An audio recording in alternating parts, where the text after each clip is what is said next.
This week, we are preparing for Christmas. Next week is the first Sunday of Advent and the beginning of our Advent series. But for this week, we're thinking about what we might be doing in order to prepare for Christmas. What sorts of things come to mind when you think about getting ready for Christmas? Decorating the tree, opening doors, eating chocolate. All these things are great, but are they really getting your heart ready for Christmas? Are these things repairing your relationship with God, ready for the celebration of His coming? At Christmas, we celebrate God fulfilling a promise that He made, that the separation between people and God will end. So, are we drawing close to God during Advent like we should?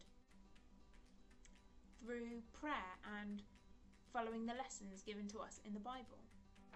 I have no idea what Christmas will look like for you this year. But there are some things that I do know. I do know that thanks to the support bubbles, no one has to be on their own for Christmas. And although there's lots of talk about people saying Christmas is cancelled or Christmas isn't happening or Christmas won't be the same, Christmas is still coming. Christmas will still be there. No one can cancel Christmas. Even if we can't take part in the usual family traditions, Christmas will still come. That is a lesson that the Grinch learned when he took away all of the food and the decorations and the presents from the Who's. Christmas still came, because Christmas means a little bit more. Christmas is a celebration with families and friends, whether that's in person or virtually this year. Christmas is a celebration of a gift that no one can take away. It's a gift from God.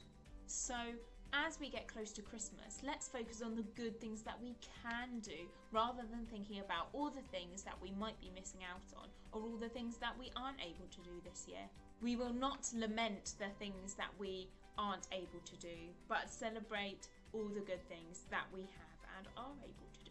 We will take the time to work and build on our relationship with God. Okay, today's story is the story of the prodigal son.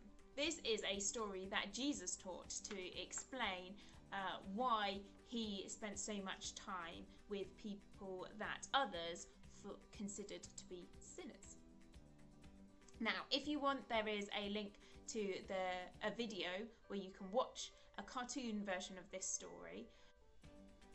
So you can either pause and go and watch that video now, or you can stay, listen to me explain the story, and then I'm going to do some questions afterwards. And then there are a few more activities, including right at the end, an activity where we encourage you to do some baking together, whether that's Christmas cake or just some regular cakes, as part of our what would have been Stir Up Sunday.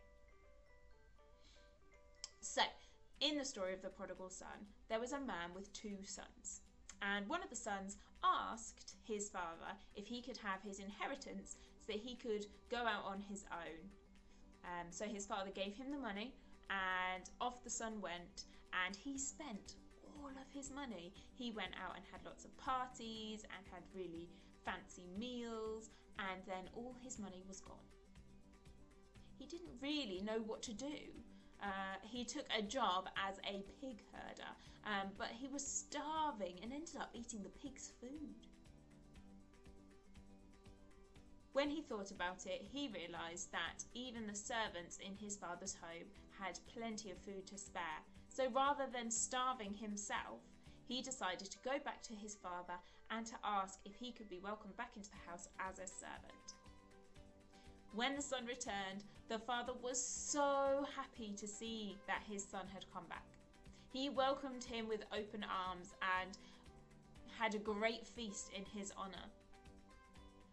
Now, the son that stayed at home was a bit put out by this, because he'd stayed and had been working the whole time, and yet the father was so joyful to see the older son. The older son was annoyed because his father had never given him a party, but he had been there working really hard all this time while the other went out spending all the money that he wanted to. And his father replied, "But we need to celebrate the return of your brother, because he was dead but now is alive. He was lost but now is found." So the father, just like God, is always happy to welcome someone back. That doesn't mean that they don't appreciate and give everything to everyone else who stays faithful, but they will always celebrate people returning to their faith or returning home. In the story, the son went away and then came back again to his father. How is this similar to when we make mistakes?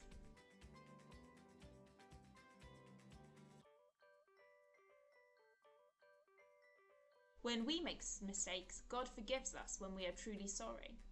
How does this make you feel?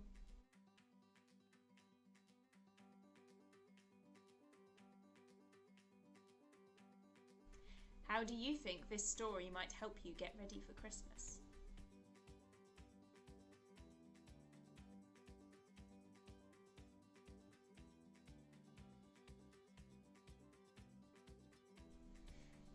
Before we get to the stir up section of our activities today, we're going to have a think about some of the prayers that we might want to pray as we stir our Christmas cake or whatever cakes you've decided to make as a family. There are lots of ways that we put up barriers between ourselves and God. We do this through making mistakes or making wrong choices in life. But through the lessons taught in the Bible and through prayer, we can learn to recognise those mistakes and say that we are sorry. When we do so, we're forgiven, because that is the gift that God gave us through Jesus. When we do come to God and say that we're sorry, this makes God really happy, just like in the story that we heard earlier. Now we are going to take some time to think about the things that we are truly sorry for. We're going to bring those things to God and be forgiven. This is something that we can do throughout Advent to draw closer to God, ready for the celebration of Christmas. It's Stir Up Sunday, and we're going to make our Christmas cake. Yes. So we're going to make a traditional Christmas cake using the recipe that I will link to in the video. The best way for these things, I've already done it in advance, but I'm going to tell you about how to do it. So lining the tin for a Christmas cake is really important. You don't have it for a really long time. So first thing is you need two circles the size of the bottom of your tin, with proof of baking paper. You put one in, and then we've got a long sheet that we folded in half, baking paper. We folded it in half, and then all along the bottom we folded it in so many steps so that it will go around in a circle, putting around the edges. And once that is in, then we've got another piece, our other circle of baking paper in there. And that's where the cake mix will go, all in the middle. And then before it goes in the oven, we'll also have to tie around some brown paper and put a top on it to keep it in the oven for a really long time. How long do you think this cake might go in the oven for? How long do you think it'll go? A few weeks! Oh, maybe not that long. How long do you think? Yeah, it's maybe 4 hours. We're going to start off.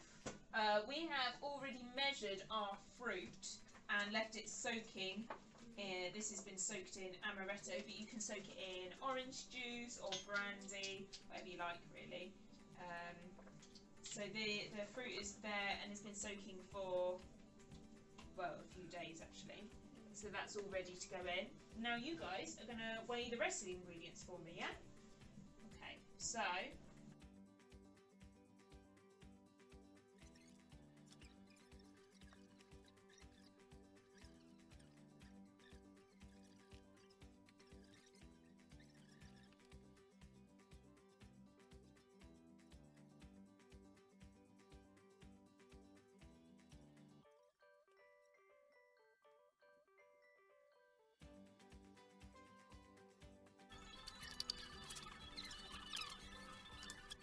now I'm going to stick this in the mixer in the kitchen. If you don't have a stand mixer like we're using, you can use a hand mixer as well. Or good old muscles and a wooden spoon. But to make it a bit easier, I'll put it in the mixer and then we'll mix by hand when we add the fruit. Okay, while we're mixing, should we have a think about what we would like to pray for over the Advent season as we get ready for Christmas? Do you have a think about that? You can share it if you want, or you can just think it in your head if you want. That's fine. Do you want some help?